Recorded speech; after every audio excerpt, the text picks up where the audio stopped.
Well, for more, we can speak now to Jenny Manson, who is the co-chair of Jewish Voices for Labour and joins us now from London. Welcome, Jenny. How damaging is this move by 60 Labour lords criticising Jeremy Corbyn so publicly for failing to act on anti-Semitism? Well, in fact, I think there's been so many criticisms, none of which are well-founded, that actually there's some sort of fatigue going on now. Certainly I feel fatigue. There is no evidence that the Labour Party harbours anti-Semitism any more than any other party. In fact, it harbours it less than some other political parties in Britain. Also, anti-Semitic views, which are terrible to me, I'm a Jew, are less in the Labour Party now than they used to be. This has been a story that was being considered, if you repeat it enough times, it gets some sort of truth. Well, there isn't any fundamental truth. These 60, as it appears, are peers who have opposed Jeremy Corbyn's leadership right from the start, and therefore I feel doubtful about some of the motivation of them signing this advert today. But over the last couple of years, you've had 9 MPs leave the party, 3 peers have also left, and there's also been a report into anti-Semitism in the Labour Party, so there must be something going on. No, the report, OK, I'll take them in turn. We'll start with the last. The report into anti-Semitism was commissioned by the Labour Party, by Jeremy Corbyn, and someone called Shami Chakrabarti wrote an excellent report. She's our Attorney General, she's a lawyer. In the report, she said, thankfully, there is not a particular problem of anti-Semitism in the Labour Party, but where it exists and where other forms of racism exist, these are the processes that we should implement. Mr Corbyn then spent the money of the Labour Party to implement these processes, and they are now in a much better form than they were up until 2018, when Miss Formby took over the leadership of the party. As to the MPs leaving, they cited many reasons, but the fundamental reason for many of them was Brexit and their disagreement with the leadership over Brexit. But some of them used anti-Semitism as a reason for leaving. I think some people have genuinely felt unhappy in the party, but I do not consider that their allegations against Jeremy or the party have been fair ones. For example, one of the MPs who left saying that she'd been hounded by anti-Semites, and it turned out they were from the far right and they went to prison for doing it. She never mentioned that these were from the far right and not from Labour Party members. You mentioned Shami Chakrabarti there. In her report, she also mentioned, though, that there was an occasionally toxic atmosphere. You also had high-profile suspensions in the party. The MP Naz Shah, you had the former London Mayor Ken Livingstone, MP Chris Williamson. OK, no, none of those 3 have said anything or done anything anti-Semitic at all. You say they're high level. Of course they're high level, high profile. There has been a vendetta. There have been false allegations against particular individuals. All Chris Williams said, and he's the most recent to be accused of anti-Semitism, all he said was the Labour Party should not be apologetic about the allegations of anti-Semitism because the Labour Party has a long and wonderful tradition of fighting racism. And when you apologise, it makes it look as if something's true. What Jeremy Corbyn consistently says is that he hates anti-Semitism. I know him personally, but also I know many of the leaders personally. I say I'm a Jew myself. My mother escaped a pogrom. I know what anti-Semitism is. But if you speak to people who personally know some of the individuals who are being maligned, Jews, for example, in Islington, which is Jeremy's constituency, they are horrified by these continuous allegations against him and against Chris Williamson. Ken Livingstone and Naz Shah was a long time ago, but people have forgotten the story, but I know the story about both of them. Neither of them did anything anti-Semitic, in my view. But it may not be Jeremy Corbyn himself, but the complaints are that it's actually the wider party. There has been an influx of new members into the party since Jeremy Corbyn became leader. OK, but the research that was commissioned by actually a Jewish organisation a year or so ago, expecting to find, after the influx, that anti-Semitism had increased in the Labour Party, they actually couldn't find the evidence that it has. This is one of the... there's a terrible lot of myths around.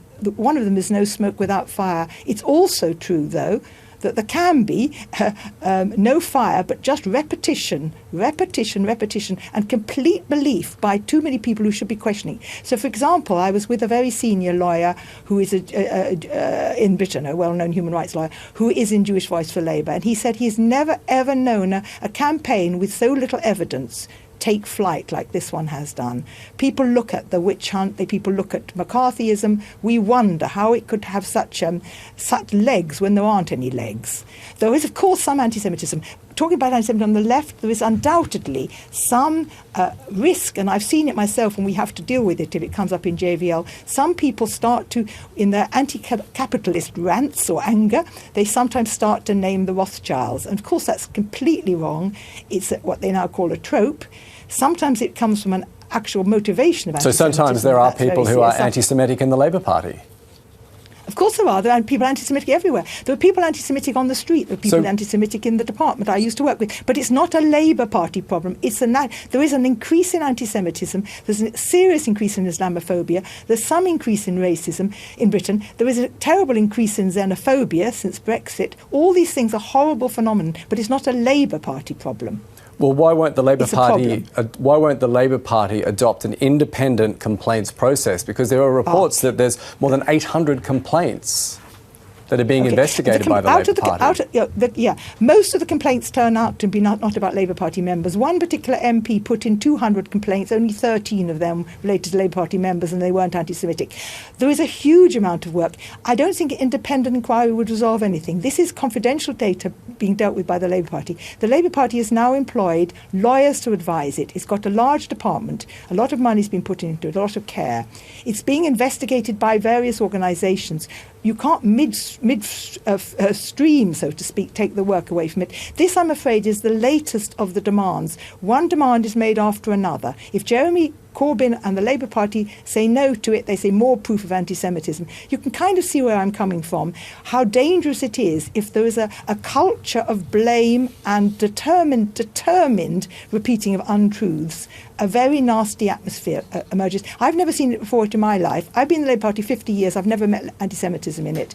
Two of my other friends, who are also in their 70s, I'm only just there, have also the same history.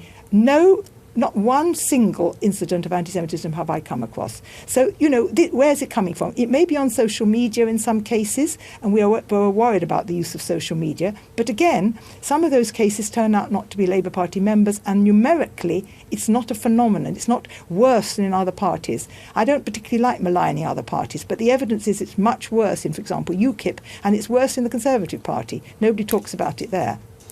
Well, what is Labor going to do to emerge from this crisis? Because it's something that's been going on for years and the party just can't seem to get away from it.